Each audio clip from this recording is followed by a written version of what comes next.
नमस्कार मित्रांनो, नॉमिनेशन तास आज पार पडले. यामध्ये सगळे सदस्य नॉमिनेट झाले. तर आपल्याला उद्याच्या भागामध्ये अभिजित आणि निकीमध्ये जोरदार भांडणं झाल्याचं आपल्याला दिसून येत आहे. तर याचं कारण काय आहे ते आपण जाणून घेऊया. त्याआधी तुम्ही नवीन आला चॅनल सबस्क्राईब करा, नवीन चॅनलचा बेल आयकॉनवर क्लिक करून ठेवा.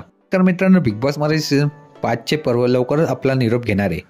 या सीझनचा ग्रँड फिनाले हा 6 ऑक्टोबरला असून त्यामुळे प्रत्येक सदस्य आपण किती जास्त वेळ टीव्हीवर दिसणार यासाठी प्रयत्न करणार आहे. तर आता आलेल्या नवीन प्रोमोनुसार आपल्याला असं दिसत आहे की निकी आणि अभिजितमध्ये जोरदार भांडणं झालेली दिसत आहे. निकी अभिजितला बोलते की तू कॅप्टन बनू शकला असता, पण तुम्ही अंकिताला बनवलं. त्यावर अभिजित उत्तर देताना म्हणतो की आमच्या ग्रुपमध्ये लोकशाही आहे, तुमच्यासारखे ग्रुपमध्ये हुकुमशाही नाही. निकी रागून अभिजितला ओरडते आणि बोलते माझ्याशी बोलायला येत नको जाऊ. अशा प्रकारे या दोघांमध्ये जोरदारचे भांडणं झालेले आपल्याला पाहायला भेटत आहे. खरं आहे की फक्त निकी हे फुटेज खाण्यासाठी करते हे मला कमेंट बॉक्समध्ये सांगा.